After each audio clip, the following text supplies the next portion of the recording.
Hi, Craig. Welcome back to the Free Speech Cage. Good morning, Max. As always, nice to be here.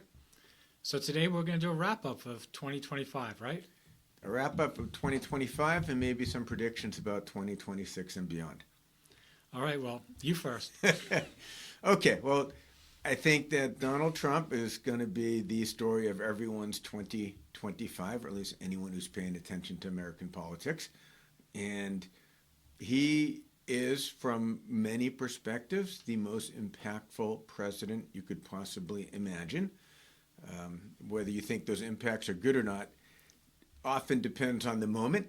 And, whether it's your job that got doged or whether it's your kid that lost benefits and whatnot. But he has done an amazing job of doing what he said he would do. No one should be surprised at what the Donald Trump, the president and convicted felon Trump regime has done, except to the extent that how well they have managed to disrupt, dismantle, and destroy all the norms that many of us thought held our nation together for not just decades, but generations. So I think that's the 2025 story. And you can pick your extrajudicial assassinations that are right out there, tweeted about, or the Signal Gate, or the suing the BBC for $10 billion, or Doge, or the long shutdown. You can pick your whatever. It's all part of the same story. This guy has no boundaries to what he thinks he is entitled to do, which ultimately is going to play into 2026 as his insecure, narcissist personality tries to figure out how something's going to stick around after he's gone. Because that name up there in the Kennedy Center, that's just stuck on. And someone's going to take it down at some point in life, I hope. Yeah, I think my take is different. As you know, I feel it's fool me once, shame on you. Fool me once, shame on me. So I felt his first term. Twice. Fool me twice. Yeah. Okay. So then, so the 2016, his first term was to fool me the first time, but now it's the second time, and I don't blame him for anything. I think he's just a useful idiot. He's a figurehead. He just repeats what people tell him. He's never written a policy paper. I don't think he's even read a book in the past 40 years. So everything that's happening is happening from people behind him, getting him to sign off on the things that they want. And because the public won't deal with that, I just feel that society is completely delusional. It's completely wasted time just talking about him specifically. So that's my recap of 2025, is that society's in full delusion. It feeds into as I've been saying for years, that we're in the early stages of World War III, and this is how it happens, in my opinion. But anyway, that's my recap. Well, we've been in the early stages of World War III since World War II ended, just like they were in the early stages of World War II before, right at the end of World War I. And World War I was a reflection of the massive battles between Serbia and Russia, million-man armies and so forth. So history is a continuum. I disagree with you on Trump being just a useful idiot. I think the guy has superpowers, and those superpowers are, how do you just constantly promote yourself? And you don't care what happens to anyone else. So yes, he might be a useful idiot, but he also appointed the people, and he pushes the people, and he promotes the people who help him be that useful idiot. So I think we underestimate him and his capabilities at our peril. I think he's a brilliant man in his own narrow, insecure, narcissistic way. And I think people like Steve Miller have figured out how to be useful to this very cunning, ferret-like individual. And that makes a horrible combination for those of us that want to see a better America. But I worry that exactly what you say is true, is we kind of forget that. There's a team. It's not just Trump up there. Right. I mean, if you look back at the who's who of evildoers in pre-World War II or during World War II in Europe, they're populists too. I mean, Trump's not there because he's just a really great salesman and he sold his thing. He's there because people aren't happy and they want to hear a quick fix, and they don't want to look at the actual problem. They don't want to deal with the problem. So this is cross political lines, and nobody is calling him to account. Like, nobody has that. Everybody is sort of basically just abdicated their responsibility or thought to get on with their life. Everybody just wants to ignore what's going on. We're all wildebeest. The lion is running around, gobbling people up. Well, you say everybody, and I disagree with that.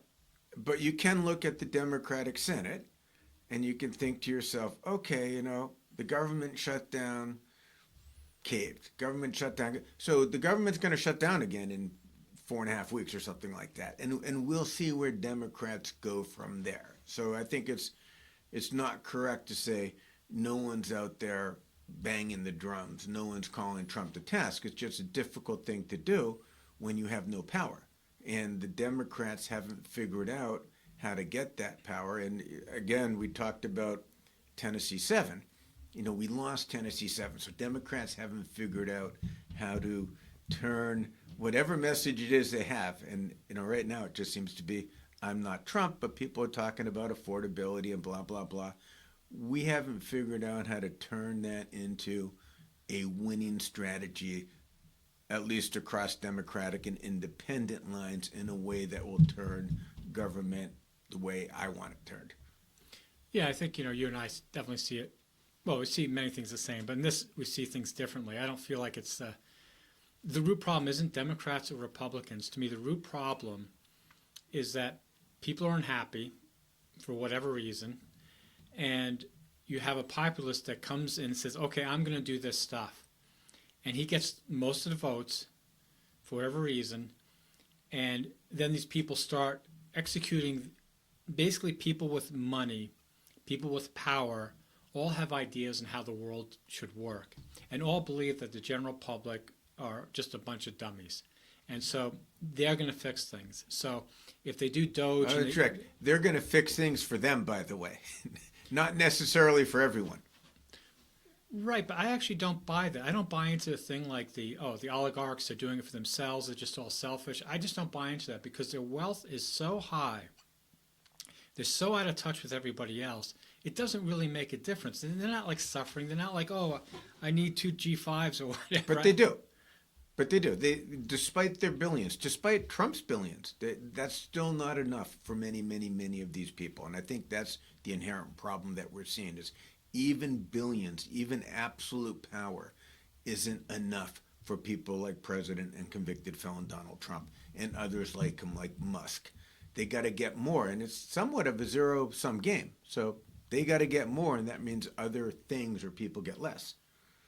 Well, I guess we'll just have to agree to disagree. I don't feel that they're motivated by getting more. They're motivated by being right, having power, and they do have an opinion. Everybody has an opinion on how the world should work or how the country should work, how business should work, how the economy should work. Right? Everybody has an opinion about that. And whether you're rich or you're poor, the difference is if you own Amazon or Microsoft or NVIDIA, your opinion counts for a lot more.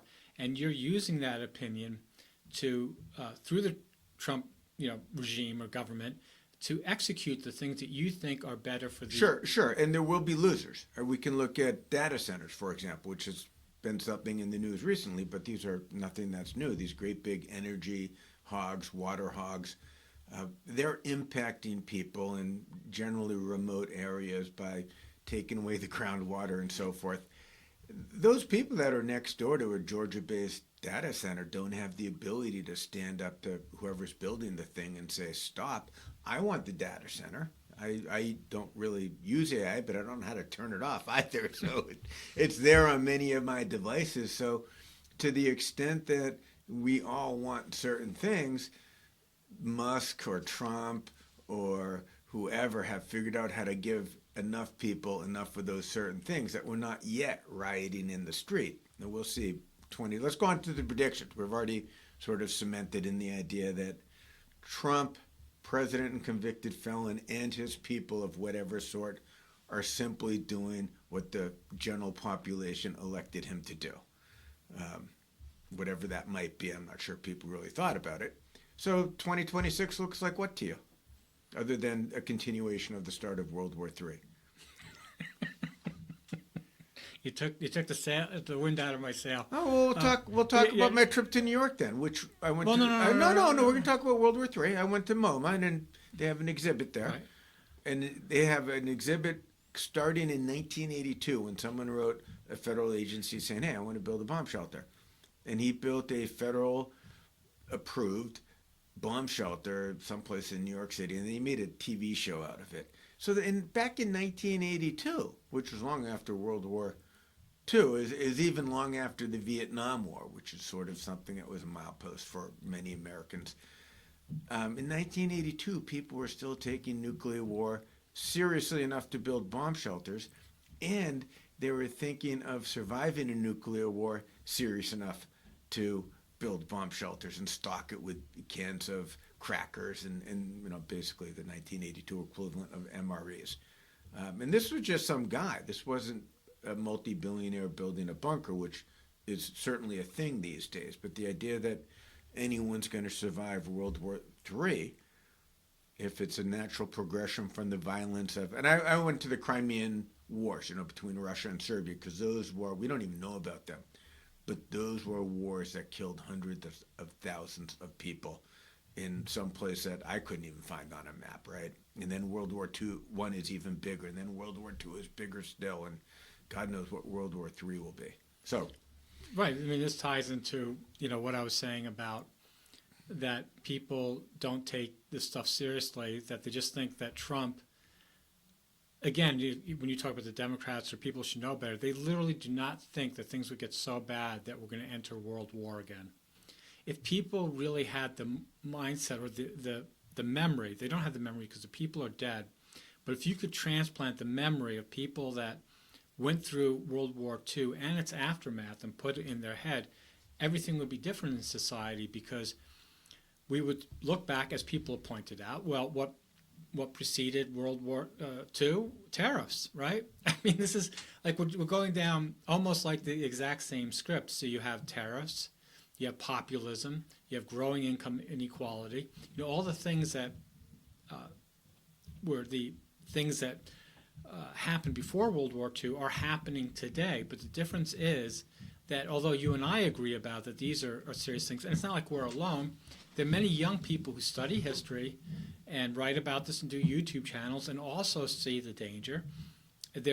So it's not like it's alone, but with such a small part of the population, most people just do not believe that we're going to end up in that we're going to be involved in World War III, that anybody in America is going to get killed. But I did the calculation, I forget what it was, but right now, as it stands, basically they believe about 75,000 Ukrainians have been killed, and 225, 250, whatever, about 3 times the amount of Russians have been killed. which is roughly proportional to the population still. Right, proportional populations. So it's 400,000 killed, like 2 million injured. So if you do that percentage of their population to our population, you're talking about like 6 million people. And I do believe there will be, over 5 million Americans that will die in the next 10 to 20 years. I don't know how or Heart where. disease, Max. But again, I just want to close. No, we're not closing it. We're talking about disasters coming, and I think one has to look at the world and climate change. There is a lot of information about what lies buried in the soil in places like Siberia. They call them revenant viruses. These things that haven't been extinct, but just haven't been in the atmosphere for eons. And now those things are popping up at the same time. Trump and convicted felon, the president and convicted felon Trump, is dismantling, with our permission, with the American people's permission and the Senate's permission, is dismantling our ability to respond scientifically.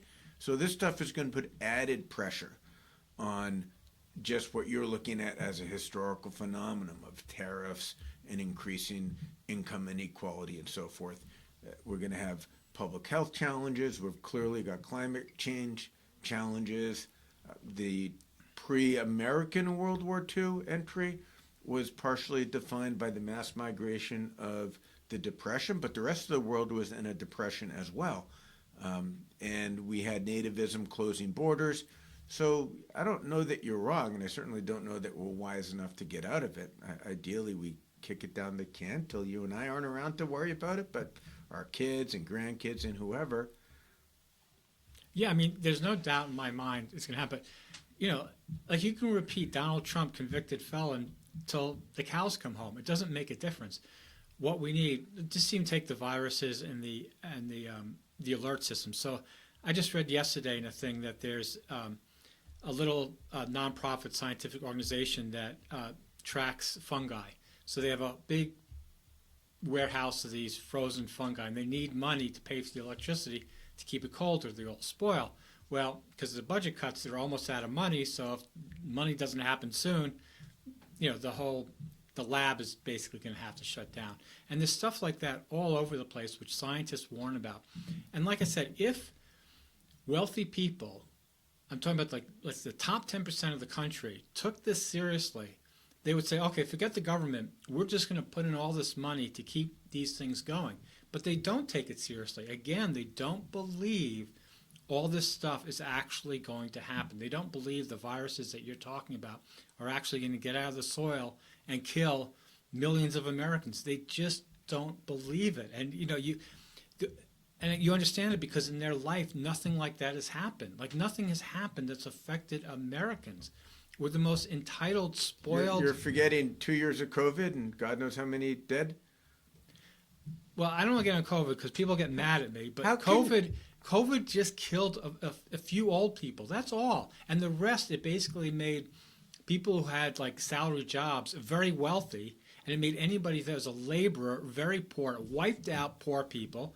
It did anything for anybody that had like a corporate salary. Your numbers are absolutely. I won't disagree with your Right. impact, but your numbers of the dead are just wrong. It doesn't make a difference. And I've said this before. I don't know if you agree, but everybody I know who died from it, if I never knew that COVID was around, and I just lived through that, and somebody, instead of saying, oh, they died from COVID, just said, oh, they died in the hospital for something, they're all people that have been like, oh, yeah, well, they had Sure, this heart sure, but you condition. said a few old people, and the numbers weren't a few. I'm just, The numbers were huge. I'm exaggerating. But No, you're beyond exaggerating. You're No. dismissing the truth. No, I'm not dismissing. You're talking about two truths here. There's one truth is like, okay, statistically, numerically, how many people died? Okay, so 3 million, okay? But what I'm saying is that that effect on people, what they really saw was not 3 million. They really saw none. I mean, they saw like a few. It had no impact on anybody's life. Like probably closest to my life because, my son-in-law, it killed him but he had muscular dystrophy. So I saw it where I actually had somebody young in my family that died from complications from it. But do you have anybody that you know that was young that died from COVID? I'm not disagreeing with you about that. COVID, like almost any other disease, will take people who are in a position of being unable to fight the disease as aggressively. So they're someone who's subject to pre-existing health conditions. They're people whose physical environment is challenging. There are lots of reasons COVID killed the people it killed. And it killed a lot of them. Now, if you're saying, Craig, do you know a lot of people in that condition? I'd be like, no, my family is wealthy. It disproportionately impacted the poorer people in the world in a variety of ways. And that, I think, was part of what brought Trump to power was this idea, you're talking about populism, people aren't happy.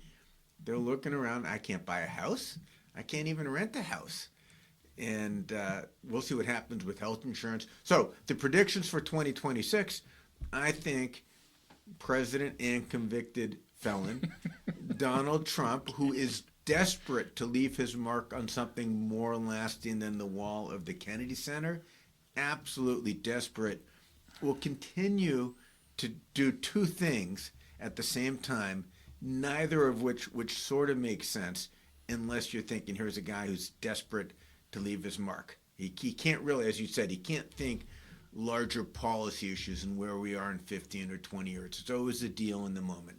So the one thing is he's going to do all this petty stuff, like put his picture on the national park entry program or give federal employees the day of his birthday off or something like that. And until Congress, the Republican Congress and the Republican Senate especially, grows a spine or is replaced, we'll see more of that. That's the one side. That's the petty side. On the other side, he is going to strive for big things, like a Ukrainian-Russian war peace deal. People call it the Ukrainian war, but it's really, Russia invaded Ukraine. Right. So he's going to strive for a peace deal there, or a peace deal in Gaza, or something like that. And he's been trying for forever.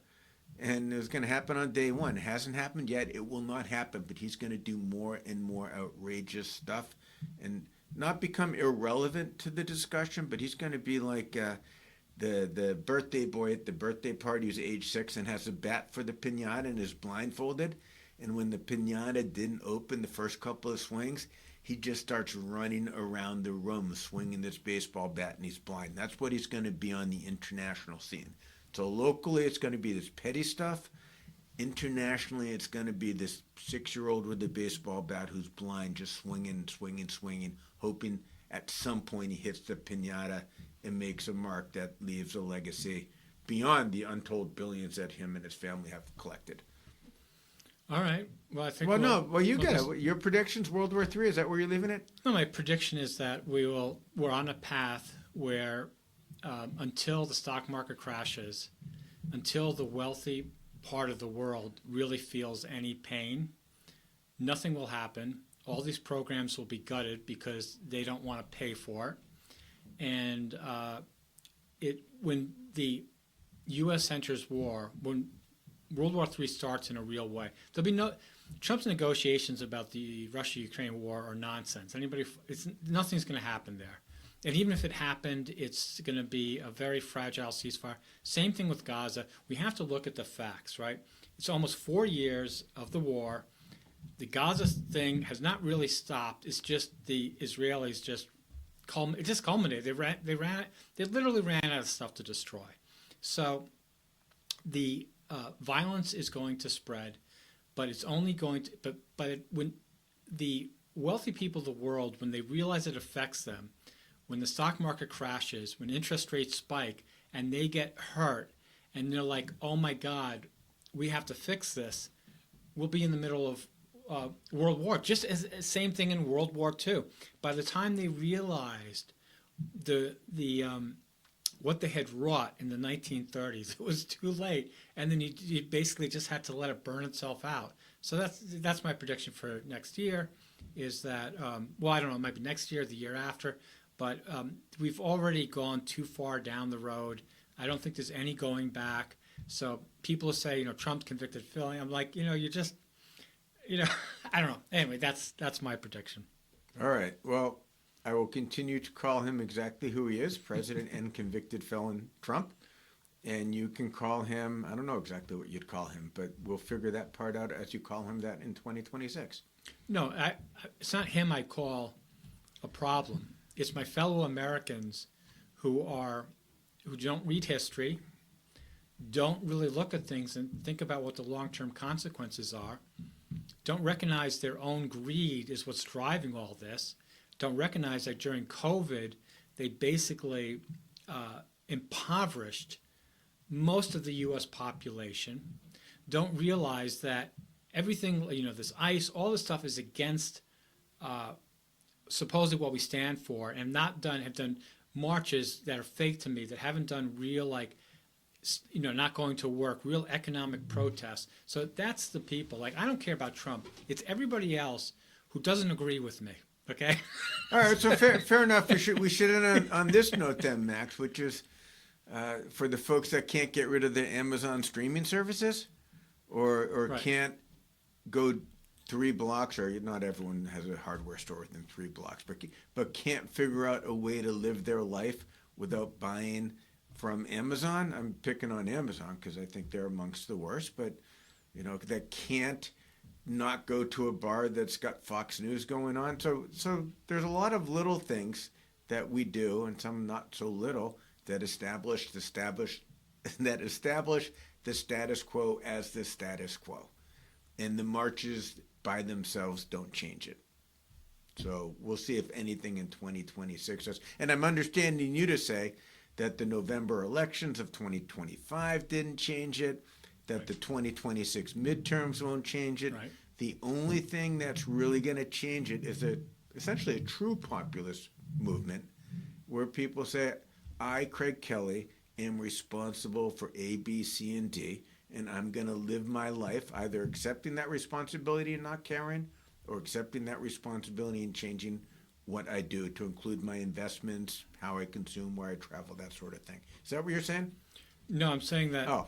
we're no. I mean, in a perfect world, that's what I would hope. We're just too far gone. There's no pulling back now. We've passed too many critical junction points, so I don't think you can fix it right now.